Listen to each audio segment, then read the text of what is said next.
Hi guys, welcome है आपका आपके चैनल एग्ज़ाम फल में। आज से हम संविधान के कुछ क्वेश्चंस जो एग्ज़ाम में आए हुए हैं, जो इम्पोर्टेंट है आपके एग्ज़ाम के पॉइंट ऑफ व्यू से, उसकी सीरीज स्टार्ट कर रहे हैं।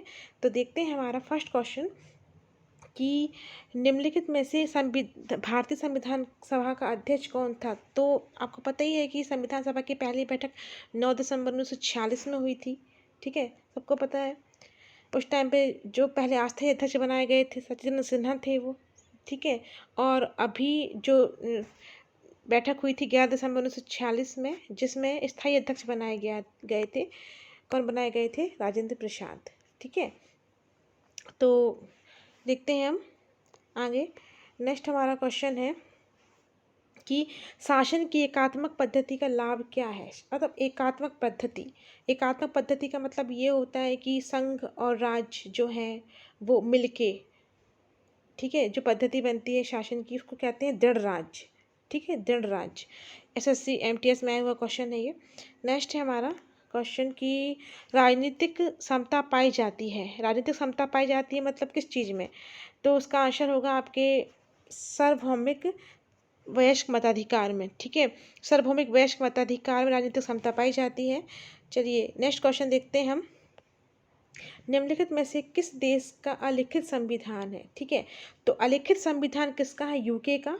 यूके का अलिखित संविधान है। और पता होना चाहिए आपको कि सबसे यूके का लिखित संविधान है और सबसे पुराना संविधान है।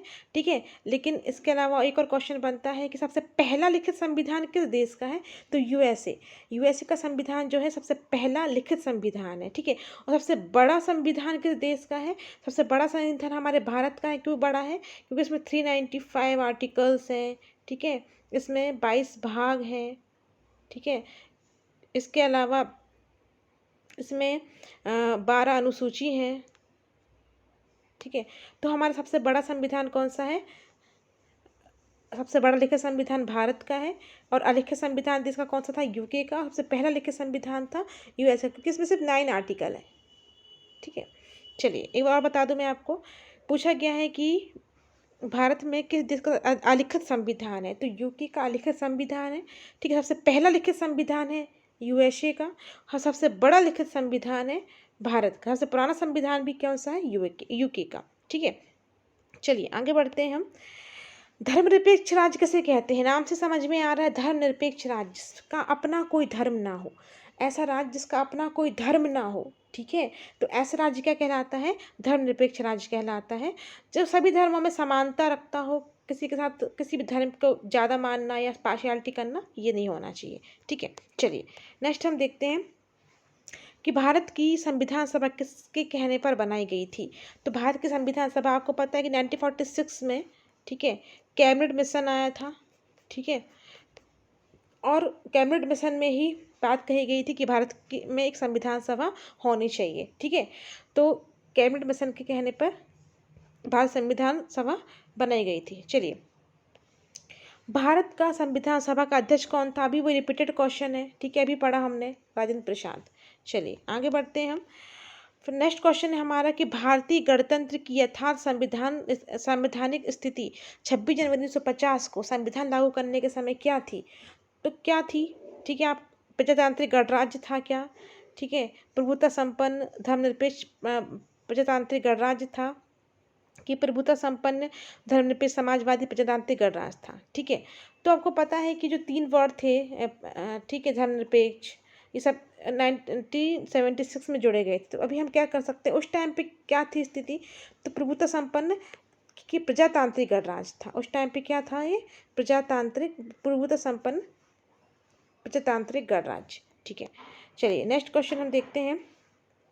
भारतीय संविधान केवल सरकार के लोकतांत्रिक रूप की कल्पना नहीं करता, बल्कि एक लोकतांत्रिक समाज की भी कल्पना करता है, क्योंकि यह उसकी विचारधारा से उत्पन्न है। न्याय, इसके कोड दिए हुए हैं, न्याय, स्वतंत्रता, समानता, भाईचारा। तो आप देखिए कि सारे के सारे कोड जो हैं वो मिल रहे हैं जो विचारधारा से उत्पन्न हैं। ठीक है, तो इसका आंसर क्या होगा? ये चारों, इस चारों के चारों इसके ऑप्शन हो जाएंगे। ठीक है, चलिए नेक्स्ट देखते हैं हम कि भारत के संविधान भारत के संविधान की प्रस्तावना में निम्नलिखित में से शब्द कौन सा है जिसका समावेशन 42 अमेंडमेंट 1976 के माध्यम से नहीं किया गया है। देखिए, कभी भी किसी क्वेश्चन में नहीं जरूर पढ़ लेना चाहिए। क्या होता है, हम स्टार्टिंग का क्वेश्चन पढ़ते हैं, नहीं वर्ड नहीं पढ़ते और हम पहले आंसर देख के लगा देते हैं और गलत हो जाता है। इसमें क्या बोला है कि 1976 में नहीं किया गया है। ठीक है, तो 1976 में किसका नहीं किया गया है? ठीक है, तो गरिमा और ये, ठीक है, इसमें क्या बोला है? समाजवादी पंथ निरपेक्ष और गरिमा और निष्ठा, और ए और बी दोनों। ठीक है, तो समाजवादी पंथ निरपेक्ष ये दोनों ही वर्ड का यूज़ जो है वो 1976 में हमारे 42 अमेंडमेंट में नहीं किया गया है। ठीक है, चलिए आगे बढ़ते हैं हम। संविधान के अंतर्गत भारतीय लोकतंत्र के आदर्शों को हम कहाँ देख सकते हैं? ठीक है, तो आपको पता है कि जो हमारा प्रस्तावना है वो भारतीय लोकतंत्र के आदर्श है। ठीक है, उसका आईना है हमारे संविधान का प्रस्तावना। तो हम भारतीय लोकतंत्र के आदर्श को कहाँ देख सकते हैं? तो हम इसको प्रस्तावना में देख सकते हैं। ठीक है, चलिए आगे देखते हैं हम। भारत की प्रस्तावना में भारत को कहा जाता है। ठीक है, तो भारत की प्रस्तावना में भारत को सर्वसत्ताधारी, समाजवादी, धर्मनिरपेक्ष, लोकतांत्रिक गणराज्य कहा जाता है। ठीक है, सर्वसत्ताधारी, समाजवादी, धर्मनिरपेक्ष, लोकतांत्रिक गणराज्य। ठीक है, चलिए नेक्स्ट हम देखते हैं। भारत की प्रस्तावना में भारत को निम्नलिखित में से किस रूप में घोषित किया गया? ठीक है, तो एक प्रभुत्व संपन्न समाजवादी पंथ निरपेक्ष लोकतांत्रिक गणराज्य। ठीक है, तो भारत की प्रस्तावना में भारत को, आप प्रस्तावना पढ़ेंगे तो आप उसमें देखेंगे कि प्रभुत्व संपन्न समाजवादी पंथ निरपेक्ष लोकतांत्रिक गणराज्य के रूप में सिद्ध घोषित किया गया है। चलिए, संविधान बनाते समय निम्न में से कौन सा आदर्श प्रस्तावना में शामिल नहीं किया गया था? तो संविधान बनाया था स्टार्टिंग में स्वतंत्रता थी, समता भी थी, न्याय भी थी। समाजवादी वर्ड जो है स्टार्टिंग में इसको जो है वो शामिल नहीं किया गया था। ठीक है, न्याय थी, समता थी, स्वतंत्रता थी। ठीक है, चलिए आपका एक होमवर्क है, आप 42 अमेंडमेंट 1976 में कौन से 3 वर्ड जोड़े गए थे आप कमेंट बॉक्स में लिखकर हमें बताएं। ठीक है, भारत में संविधान में संघीय शब्द का प्रयोग कहाँ पर हुआ है? ठीक है, तो आपको पता होना चाहिए कि संघीय शब्द का प्रयोग संविधान में जो कि है कहीं पर भी नहीं हुआ है। ठीक है, चलिए आगे बढ़ते हैं हम। भारतीय संविधान की प्रस्तावना में निम्नलिखित में से किस अभिव्यक्ति का प्रयोग नहीं किया गया है? ठीक है, तो भारतीय संविधान की प्रस्तावना में धर्मनिरपेक्ष शब्द है, आप पढ़ के देखिए प्रस्तावना। लोकतांत्रिक गणराज्य भी वर्ड मिल जाएगा आपको, समाजवादी वर्ड भी मिल जाएगा, हमने अभी पढ़ा ना। संघीय शब्द का प्रयोग नहीं किया गया है संविधान में, प्रस्तावना में भी। ठीक है, चलिए संविधान में सम्मिश्र भारत का मतलब सम्मिश्र मतलब संयोजित भारत का वर्णन निम्नलिखित में किस प्रकार किया गया है? मतलब संविधान में सम्मिश्र जो है, सम्मिश्र मतलब संयोजित, वो हम कैसे कह सकते हैं? राज्य और जो संघ राज्य क्षेत्र हैं, ठीक है, उसका जो मिला के जो सम्मिश्रण मतलब परिसंघ बनता है।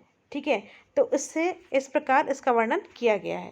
चलिए नेक्स्ट क्वेश्चन देखते हैं कि भारत अब तक भारत के संविधान की उद्देशिका में कितनी बार संशोधन हुआ है? तो आपको पता होना चाहिए उद्देशिका प्रस्तावना एक ही बार होती है, एक ही बात होती है। तो अभी तक हमारे प्रस्तावना में एक बार संशोधन हुआ है, वो भी कब हुआ है? 1976 में 42 अमेंडमेंट। ठीक है, चलिए भारतीय संविधान के अनुच्छेद 1 में यह घोषणा की गई है कि इंडिया अर्थात भारत क्या है? तो आपको पता होना चाहिए इंडिया अर्थात भारत क्या है? राज्यों का संघ है। क्या है? राज्यों का संघ है। ठीक है, हमारे आपको पता है कि हमारे देश में जो है वो एकल नागरिकता है। ठीक है, दोहरी नागरिकता नहीं है, एकल नागरिकता है। मतलब हमारे देश का कोई भी नागरिक जो है वो पूरे भारत का नागरिक है, ना कि किसी पर्टिकुलर राज्य का नागरिक है। ठीक है, हमारे संविधान की प्रस्तावना में उल्लेखित नहीं है। ठीक है, तो न्याय का उल्लेख है प्रस्तावना में, साफ साफ लिखा हुआ। प्रस्तावना आपसे पहले अच्छे से पढ़ लो, आपको बहुत सारे कीवर्ड प्रस्तावना से मिल जाएंगे और वही एक दर्शन है पूरे संविधान का। भ्रातृत्व का है, प्रतिष्ठा की समानता का है, वयस्क मताधिकार का जो वर्णन है वो प्रस्तावना में नहीं है। ये छोटी छोटी चीज़ें होती हैं जो एग्जाम में याद नहीं आती हैं, ठीक है। संविधान के निर्माताओं के मनोभाव और आदर्श प्रतिबिंबित होते हैं। वही मैंने बताया कि जो संविधान का प्रतिबिंब, संविधान का आईना कौन है? उद्देशिका मतलब प्रस्तावना, ठीक है। चलिए आगे देखते हैं हम कि भारतीय संघ राज्य क्षेत्र का दैनिक प्रशासन किसके द्वारा संचालित होता है? भारतीय संघ, आपको पता है कि जो देश की नॉर्मल तो सारे स्टेट में क्या होते हैं? गवर्नर होते हैं, मतलब राज्यपाल होते हैं, ठीक है। लेकिन भारतीय संघ राज्य क्षेत्र जो होते हैं, ठीक है, वहाँ पे दैनिक प्रशासन किसके द्वारा संचालित होता है? ठीक है, तो उपराज्यपाल के द्वारा। चलिए, भारत संविधान के अनुच्छेद 1 में भारत को क्या कहा गया है? ठीक है, अभी पढ़ा अपन ने, राज्यों का संघ, ठीक है। चलिए आगे देखते हैं हम, निम्नलिखित में से कौन सा राजनीतिक अधिकार नहीं है? ठीक है, तो मत देने का अधिकार, ये राजनीतिक अधिकार है, ठीक है। चुनाव लड़ने का अधिकार राजनीतिक अधिकार है। सरकार के अधिशासी निकायों के पास शिकायत करने का अधिकार, ये भी राजनीतिक अधिकार है। पर जीवन का अधिकार जो है, ठीक है, ये राजनीतिक अधिकार नहीं है, ठीक है। ये आपका क्या है? मानव अधिकार है। शक्तियों का विभाजन और स्वतंत्रता न्यायपालिका किसकी दो महत्वपूर्ण विशेषता है? ठीक है, शक्तियों का विभाजन और स्वतंत्र न्यायपालिका, मतलब शक्तियों का विभाजन कर दिया गया है, केंद्र में अलग, राज्य में अलग, ठीक है, शक्तियों का विभाजन किया गया है। लेकिन न्यायपालिका एक है, सुप्रीम कोर्ट, जो एक स्वतंत्र न्यायपालिका है, ठीक है। तो इसकी महत्वपूर्ण विशेषता क्या है? सरकार का संघीय स्वरूप, संघीय स्वरूप का मतलब क्या है? केंद्र और राज्य, ठीक है, केंद्र और राज्य जो है वो में शक्तियों का विभाजन कर दिया गया है। यही है किस चीज़ को दर्शाती है? संघात्मकता को दर्शाती है। चलिए आगे देखते हैं हम कि निम्नलिखित में से किस सन में भारतीय नागरिकों के मौलिक कर्तव्य संविधान में शामिल किए गए थे? तो 1976, ठीक है, जो ईयर है, और अमेंडमेंट कौन सा है? 42 अमेंडमेंट। आपको पता है कि 42 अमेंडमेंट इज़ वेरी इंपॉर्टेंट, ठीक है। एमपीपीएससी मेंस में भी लिखने आया था 42 अमेंडमेंट के बारे में, क्योंकि इसे लघु संविधान भी कहते हैं, क्योंकि इस अमेंडमेंट में बहुत सारे संशोधन हुए थे। अगर बुक खोल के देखना तो 42 अमेंडमेंट में बहुत सारे संशोधन हुए हैं, ठीक है। चलिए आगे देखते हैं, भारत में संघ राज्य क्षेत्रों की संख्या कितनी है? ठीक है, तो भारत में संघ राज्य क्षेत्रों की संख्या अब कितनी हो गई है? ठीक है, तो मतलब देखिए, पहले तो आपको पता है कि संघ राज्य क्षेत्र कितने थे? 7 है, ठीक है। कौन कौन से हैं? दिल्ली है, ठीक है, लक्षद्वीप, अंडमान निकोबार, ठीक है, 3 ये हो गए, ठीक है। इसके अलावा पौंडीचेरी, ठीक है, इसके अलावा चंडीगढ़, ये कितने हो गए? 1 2 3 4 5, ठीक है। फिर दादर एंड नागर हवेली और दमन दीप, ठीक है, और दमन। तो इतने 7 थे पहले, लेकिन क्या हुआ है, कुछ चेंजेस हुए हैं पिछले सालों में, कि जो जम्मू कश्मीर जो था हमारा स्टेट है, उसको जम्मू कश्मीर और लद्दाख, इसको बना दिया गया है क्या? क्या बना दिए गए हैं? केंद्र शासित प्रदेश बना दिए गए। तो कितने हो गए फिर? 9 हो गए, ठीक है, 9 हो गए। लेकिन फिर अभी कुछ टाइम पहले दमन दीप और दादर एंड नागर हवेली को एक कर दिया गया, ठीक है। दमन दीप और दादर एंड नागर हवेली को क्या कर दिया गया? एक कर दिया गया, ठीक है। तो अब कितने हैं टोटल? तो अब टोटल है 8। अब कितने हैं केंद्र शासित प्रदेश? तो अब हम बात करें तो 8 केंद्र शासित प्रदेश हैं शेष, ठीक है, अभी प्रेजेंट में, ठीक है। आगे बढ़ते हैं हम, भारतीय संविधान जो है वो लागू हुआ था कब? सबको पता है, 26 जनवरी 1950 को, ठीक है। उसके बाद है, समाजवादी चिंतक निम्नलिखित में से किस क्षेत्र में समानता के अधिकार को बढ़ाने की वकालत करते हैं? तो आर्थिक क्षेत्र में, ठीक है। समाजवादी चिंतक जो हैं किस क्षेत्र में समानता के अधिकार को बढ़ाने की वकालत करते हैं? आर्थिक क्षेत्र में, क्योंकि आर्थिक असमानता बहुत ज़्यादा है हमारे इंडिया में, तो आर्थिक क्षेत्र को ही करेंगे, ठीक है। उसके अलावा देखते हैं, संविधान का प्रारूपण हुआ था, तो देखो संविधान को अंगीकृत कब किया गया? ठीक है, या अगर क्वेश्चन आए कि संविधान को अंतिम रूप से कब स्वीकार किया गया, तो इसका आंसर आपको क्या लगाना है? 26 नवंबर 1949 को, ठीक है। इसी दिन संविधान दिवस भी मनाया जाता है। आपको पता होना चाहिए कि इस दिन क्या मनाया जाता है, संविधान दिवस। ठीक है, क्यों मनाया जाता है, क्योंकि इस दिन हमारे भारत ने संविधान को अंतिम रूप से स्वीकार किया गया था। लागू कब हुआ था, 26 जनवरी 1950 को। बस स्वीकार, अंगीकरण, ऐसे कोई भी वर्ड आए, प्रारूपण, तो ये आपको यही डेट याद रखनी है। ठीक है, चलिए वे वही क्वेश्चन है सेम, भारतीय संविधान कब अपनाया गया था, सेम। ठीक है, चलिए जनमत संग्रह तथा उपक्रमण कराया जाता है, जनमत संग्रह कराया जाता है स्विट्जरलैंड में। ठीक है, और यहाँ पे राइट टू रिकॉल का भी सिस्टम है कि अगर आपको कोई पॉलिटिशियन का काम पसंद नहीं आ रहा है तो वापस बुलाने का अधिकार है, जैसे कि हमारे यहाँ स्थानीय निकाय के चुनाव में है, लेकिन बाकी चीज़ों में नहीं है। हमारे संवैधानिक इतिहास में 26 नवंबर 1949 एक महत्वपूर्ण दिन है, क्योंकि वही सेम क्वेश्चन घुमा घुमा के पूछे गए हैं कि इस दिन संविधान अंगीकार किया गया था, मतलब स्वीकार किया गया था। ठीक है, भारत में वैध प्रभुसत्ता निहित है, किस में निहित है, भारत में वैध प्रभुसत्ता किस में निहित है, संविधान में। ऐसे कुछ क्वेश्चन MBBS प्री में भी आया हुआ था। ठीक है, चलिए अगर आपने इतने क्वेश्चन अच्छे से लगा लिए ना, तो आप आराम से कोई भी एग्जाम के क्वेश्चन को आप क्रैक कर लोगे, मतलब संविधान में जो भी आते हैं समझ जाओगे, इसका आंसर लगा लोगे, एक अनुमान। समग्र रूप से भारतीय संविधान कब लागू हुआ था, 26 जनवरी 1950 में लागू हुआ था। ठीक है, चलिए USA में राष्ट्रपति द्वारा दी गई सभी नियुक्तियां तथा उसके द्वारा हस्ताक्षरित सभी संधियों का अनुसमर्थन वहाँ के सीनेट द्वारा किया जाना चाहिए। इस निम्नलिखित में से क्या निर्दिष्ट होता है। ठीक है, तो ये राष्ट्रपति USA के बारे में दिया गया है, इससे होता है कि नियंत्रण और असंतुलन का सिद्धांत है ये। ठीक है, चलिए आगे देखते हैं हम। भारतीय संविधान की रचना में निम्नलिखित में से किसने सर्वाधिक गंभीर प्रभाव छोड़ा है। ठीक है, तो आपको पता होना चाहिए कि देखिए हमारा संविधान जो है, हमने विभिन्न देशों को किससे कुछ ना कुछ लिया है। ठीक है, और फिर हमारा संविधान बना है, लेकिन महत्वपूर्ण सोर्स हमारे संविधान के बनने का है भारत सरकार अधिनियम 1935। बहुत सारी चीज़ें हमने यहाँ से डायरेक्ट ली हैं। ठीक है, तो इसलिए हमारे संविधान में इस एक्ट का गंभीर प्रभाव है। ठीक है, चलिए भारत का संविधान सभा का संविधान सलाहकार कौन है, तो उसका आंसर है sir BN Rao, sir BN Rao. चलिए आगे बढ़ते हैं। भारतीय संविधान सभा की संघीय शक्ति समिति के अध्यक्ष कौन थे, संघीय शक्ति समिति के अध्यक्ष कौन थे, पंडित जवाहरलाल नेहरू। चलिए आगे बढ़ते हैं। शासन की संघीय प्रणाली इस अधिनियम के अंतर्गत स्थापित की गई थी। ठीक है, तो अभी पढ़ा अपन ने, भारत शासन की संघीय प्रणाली जो है, संघात्मक शासन की संघीय प्रणाली, गवर्नमेंट ऑफ इंडिया एक्ट 1935, यही है इम्पोर्टेंट। ठीक है, चलिए उसके बाद है निम्नलिखित में से किस देश में लोग संविधान का संशोधन करने में भाग लेते हैं, मतलब लोग भी भाग लेते हैं, जैसे कि हमारा भारत, यहाँ क्या भाग लेते हैं लोग संविधान में संशोधन करने के लिए, कौन भाग लेता है, बस जो पार्लियामेंट है। ठीक है, लोकसभा राज्यसभा, वहीं से स्टार्टिंग होता है संविधान में संशोधन। ठीक है, वहीं स्टार्टिंग होती है, यहाँ तक कि स्टेट में भी आप मतलब भारत में स्टार्ट नहीं होता संविधान में संशोधन करना हो तो, बस कुछ प्रावधान है जिसमें 14 से ज़्यादा स्टेट की सहमति आवश्यक होती है। ठीक है, जैसे कि GST वगैरह। लेकिन लोग, आम जनता, वो संशोधन में भाग ले, ऐसा कौन सा देश है, तो स्विट्जरलैंड। ठीक है, चलिए भारत की संविधान सभा समिति गठित करने का आधार क्या था।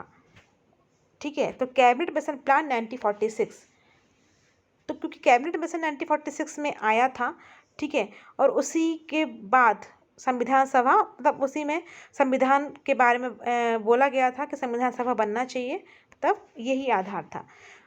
स्वतंत्रता प्राप्ति के बाद भारत सरकार ने निजाम और हैदराबाद राज्य को निम्नलिखित में से किस कार्यवाही द्वारा अधिकार में लिया गया, तो सैनिक कार्यवाही द्वारा। ठीक है, हैदराबाद और निजाम को किसके द्वारा लिया गया था, सैनिक कार्यवाही के द्वारा। ठीक है, और जूनागढ़ की अगर अपन बात करें तो जूनागढ़ जो गुजरात में, इसको लिया गया था जनमत संग्रह द्वारा। ठीक है, और जम्मू कश्मीर को विलय किया गया था। ठीक है, चलिए आगे बढ़ते हैं। भारत का संविधान अपना प्राधिकार किससे प्राप्त करता है, तो भारत का संविधान अपना प्राधिकार किससे प्राप्त करता है, मेन भारत की जनता। ठीक है, क्योंकि जो संविधान में मेन जनता द्वारा चुने गए प्रतिनिधियों के द्वारा ही जनता शासित होती है, तो प्राधिकार किससे प्राप्त होगा, भारत की जनता से। ठीक है, चलिए निम्नलिखित में से किस देश का सबसे बड़ा कानून होता है, सबसे बड़ा कानून कौन सा है, निम्नलिखित में से देश का सबसे बड़ा कानून कौन सा है, भारत का संविधान। संविधान से बड़ा कुछ नहीं है, ठीक है, कुछ भी आया संविधान ही लगाना है आपको। संघीय प्रकार के शासन का एक गंभीर दोष है। संघीय प्रकार के शासन का एक गंभीर दोष क्या है? पृथकता का खतरा। मतलब इसका मतलब क्या है? संघीय क्या होता है? संघीय प्रकार का शासन कि केंद्र की अपनी शक्तियां हैं, राज्य की अपनी शक्तियां हैं, शक्तियों का पृथक्करण कर दिया गया है। तो पृथकता का खतरा ये होता है कि कभी कभी जो स्टेट होते हैं वो केंद्र की बात या केंद्र में चल रही योजनाओं का क्रियान्वयन नहीं करते, ठीक है, या ने जो कोई प्लान किए हैं, कुछ योजना बनाई है, उसको अपने स्टेट में नहीं लागू करते हैं, तो कहीं ना कहीं कुछ डिस्प्यूट हो जाते हैं। यही सब चीज़ें हैं, ठीक है। मंत्रिमंडल पद्धति तथा सामूहिक जिम्मेदारी निम्नलिखित में से किस देश की देन है? तो मंत्रिमंडल पद्धति और सामूहिक जिम्मेदारी ब्रिटेन, ठीक है। चलिए, सरकार की निम्न प्रणालियों में से किस में द्विसदन पद्धति एक अनिवार्य लक्षण है? तो द्विसदन पद्धति एक अनिवार्य लक्षण, संघीय प्रणाली भी पढ़ा अपन ने, ठीक है। द्विसदन पद्धति एक अनिवार्य लक्षण है, संघीय प्रणाली। चलिए आगे बढ़ते हैं। निम्नलिखित में से वह कौन सा देश है जिसका राज्याध्यक्ष वंशानुगत उत्तराधिकारी की विधि के अनुसार पद ग्रहण करता है? ठीक है, तो कौन सा देश है? तो जापान। जापान ऐसा देश है जिसका राज्याध्यक्ष वंशानुगत उत्तराधिकारी की विधि के अनुसार पद ग्रहण करता है, ठीक है। भारत में राजनीतिक शक्ति का स्रोत है हम लोग अर्थात जनता। जो आप देखोगे हम भारत के लोग संविधान में पहले दिख जाएगा प्रस्तावना में। निम्नलिखित में से किसे संसद जननी कहा जाता है? संसद जननी क्यों? हमने ब्रिटेन के संविधान से ही संसद लिया गया है, और तो ब्रिटेन की संसद को ही कहा जाता है संसद जननी, ठीक है। चलिए नेक्स्ट हम स्टार्ट करते हैं। नेक्स्ट हमारा क्वेश्चन है, निम्नलिखित में से, अभी हमने पढ़ा था वही मैंने आपको बताया था, वही चीज़ आ गई कि निम्नलिखित में से कौन सा संशोधन, निम्नलिखित में से कौन सा संशोधन जो है वो मिनी संविधान माना जाता है? ठीक है, तो मिनी संविधान माना जाता है तो 42 संविधान संशोधन, क्योंकि इसमें बहुत सारी चीज़ों में अमेंडमेंट हुआ था। भारत में प्रथम आम चुनाव किस वर्ष हुए थे? पीएससी में भी आ चुका है। ये कब हुए थे प्रथम आम चुनाव? 51 और 52 में, ठीक है। चलिए आगे बढ़ते हैं हम। भारत को एक गणराज्य मुख्य रूप से इसलिए माना जाता है, क्यों? गणराज्य मुख्य रूप से क्यों माना जाता है? क्योंकि राज्याध्यक्ष का भी चुनाव होता है। मतलब जो हमारे राष्ट्रपति हैं, ठीक है, वो उनका पद हमारे यहाँ वंशानुगत नहीं है, ठीक है। जो ब्रिटेन वगैरह है, ब्रिटेन में क्या है कि राष्ट्रपति का पद कैसा है? वंशानुगत है। लेकिन हमारे देश में राष्ट्रपति का भी चुनाव होता है, इसलिए गणराज्य इसलिए माना जाता है हमारे देश को, ठीक है। भारत में एकल नागरिकता की अवधारणा अपनाई गई थी, कहाँ से ली गई एकल नागरिकता? इंग्लैंड से ली गई है, ठीक है।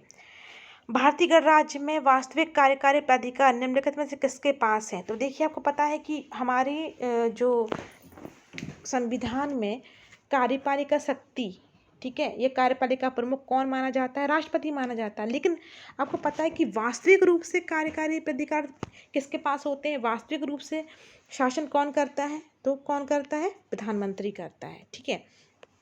दोहरी नागरिकता निम्न में किसकी विशेषता है? दोहरी नागरिकता, ठीक है, तो किसकी विशेषता है दोहरी नागरिकता?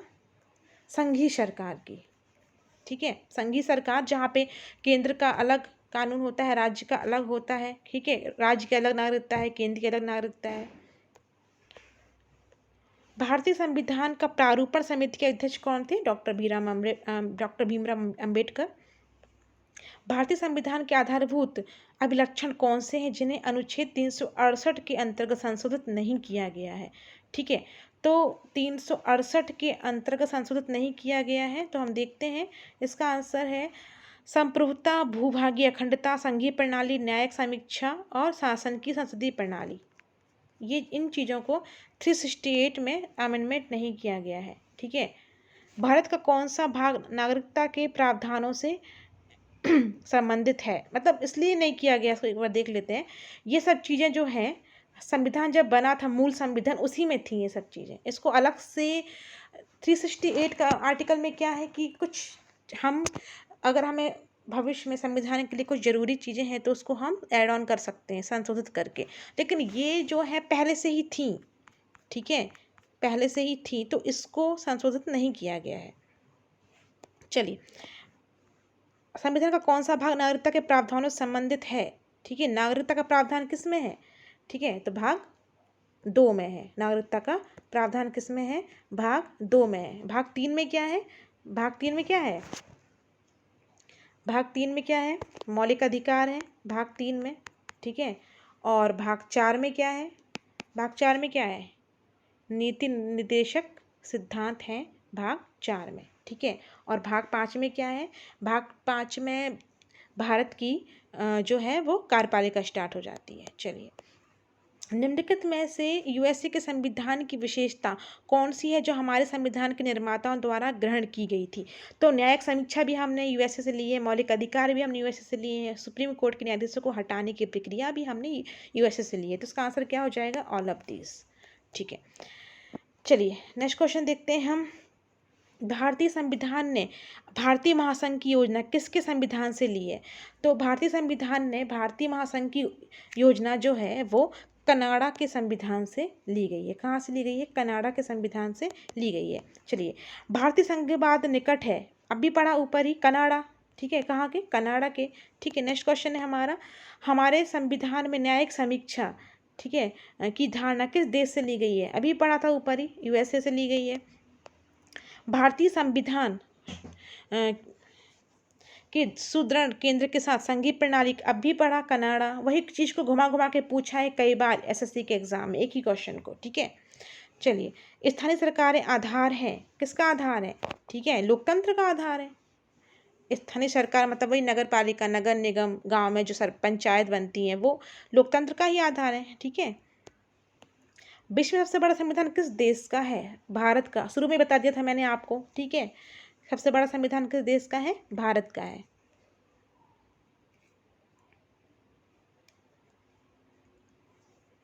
उसके बाद स्वतंत्र भारत में निम्नलिखित में से कौन सी प्रणाली लोकतंत्र के वास्तविक आधार के ही विपरीत जाती है? ठीक है, तो ऐसी कौन सी प्रणाली आपको लग रही है जो वास्तविक आधार के विपरीत जाती? जाति व्यवस्था। जो जाति व्यवस्था है वो वास्तविक आधार जो है हमारे लोकतंत्र का, उसके विपरीत जाती है, ठीक है। चलिए नेक्स्ट क्वेश्चन देखते हैं हम। किस देश के मामले में संसद संघीय सूची में दिए गए विषयों पर केवल राज्य से परामर्श करके ही विधि निर्माण कर सकती है? ठीक है, तो उसका आंसर है जम्मू कश्मीर, ठीक है। नेक्स्ट है, लोकतांत्रिक प्रणाली के लिए निम्न में से कौन से तत्व आवश्यक हैं? लोकतांत्रिक प्रणाली के लिए निम्नलिखित में से कौन से तत्व आवश्यक हैं? स्वतंत्र एवं निष्पक्ष चुनाव, अवसर की समानता, अधिकारों का संरक्षण। तो इसमें से आंसर हो जाएगा ऑल ऑफ दीज, ठीक है। चलिए, संविधान की अनुच्छेद 370 किस राज्य पर लागू होता है? और जो हट चुका है अब, ठीक है, इसको आप मत पढ़िए, आगे बढ़ते हैं। कोई व्यक्ति भारतीय नागरिक नहीं होगा यदि वह स्वेच्छा से दूसरे देश की नागरिकता ग्रहण कर चुका हो, ठीक है, तो भारतीय नागरिक नहीं कहलाएगा। चलिए नेक्स्ट क्वेश्चन देखते हैं हम, ठीक है। भारतीय संविधान के अनुसार जीवन का अधिकार एक क्या है? जीवन का अधिकार क्या है? एक मौलिक अधिकार है, ठीक है। संपत्ति के अधिकार को मौलिक अधिकार की सूची में किसके शासनकाल के द्वारा हटाया गया था? तो 1978 में, ठीक है, 1978 में संपत्ति का अधिकार जो था उसको मौलिक अधिकार से हटा के 300A आर्टिकल में रख दिया था, ठीक है।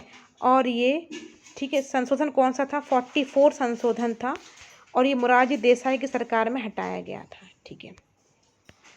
निम्नलिखित में से कौन सा अधिकार अभी भारतीय संविधान द्वारा एक मौलिक अधिकार के रूप में नहीं दिया गया? अभी पढ़ा, संपत्ति का अधिकार पहले था, अब नहीं है। निम्नलिखित में से वह मौलिक अधिकार कौन सा जिसे डॉक्टर अंबेडकर के अनुसार संविधान का दिल कहा जाता है? संवैधानिक उपचारों का अधिकार, जिसे संविधान की आत्मा कहा था, किसने? भीमराव अंबेडकर ने। लेकिन अगर नॉर्मल क्वेश्चन आए कि संविधान की आत्मा किसे कहते हैं, तो आप प्रस्तावना पर टिक करोगे, ठीक है। लेकिन अगर भीमराव अंबेडकर के अकॉर्डिंग आए तो आप फिर क्या लगाओगे? संवैधानिक उपचारों का अधिकार, जो आर्टिकल 32 में है, ठीक है। चलिए आगे बढ़ते हैं।